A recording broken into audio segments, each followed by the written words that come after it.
أعوذ بالله من الشيطان الرجيم بسم الله الرحمن الرحيم। শুরু করছি মহান রাব্বুল আলামিনের নামে, যিনি বড়ই মেহেরবান এবং পরম দয়ালু। এরশাদ হচ্ছে সূরা ইউসুফ আয়াত ৫৮ থেকে ৬৮।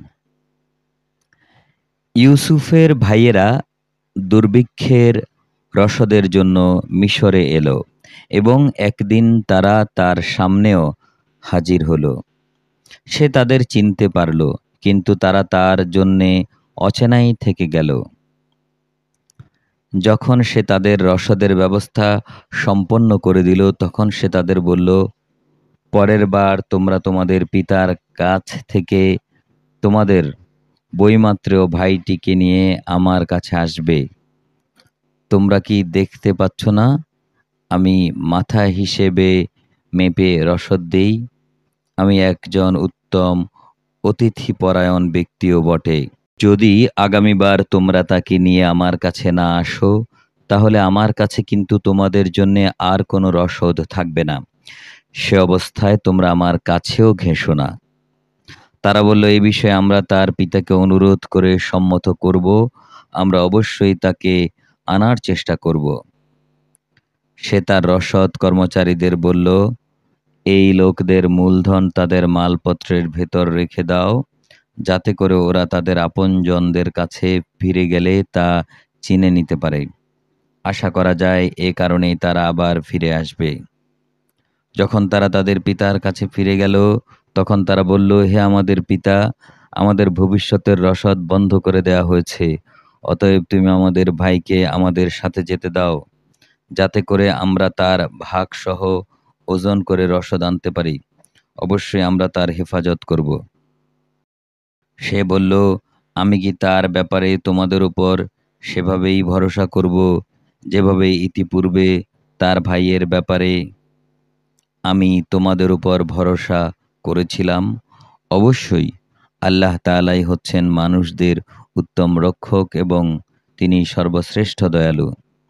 অতঃপর তারা যখন মালপত্র খুলল, তখন তারা যা দিয়ে রসদ খরিদ করেছিল দেখতে পেল সেই মূলধন তাদের পুরোপুরি ফেরত দেয়া হয়েছে।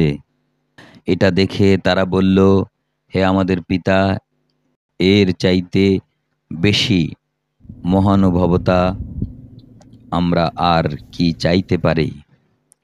দেখো, এই হচ্ছে আমাদের মূলধন, যা আমাদের ফেরত দেয়া হয়েছে।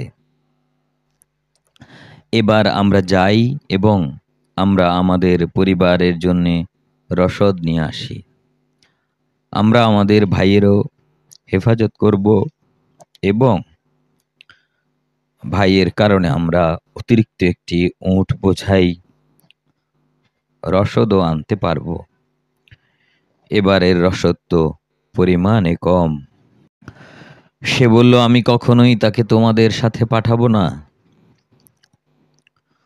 যতক্ষণ না তোমরা আল্লাহর নামে আমাকে অঙ্গীকার দেবে যে তোমরা অবশ্যই তাকে আমার কাছে ফিরিয়ে আনবে। তবে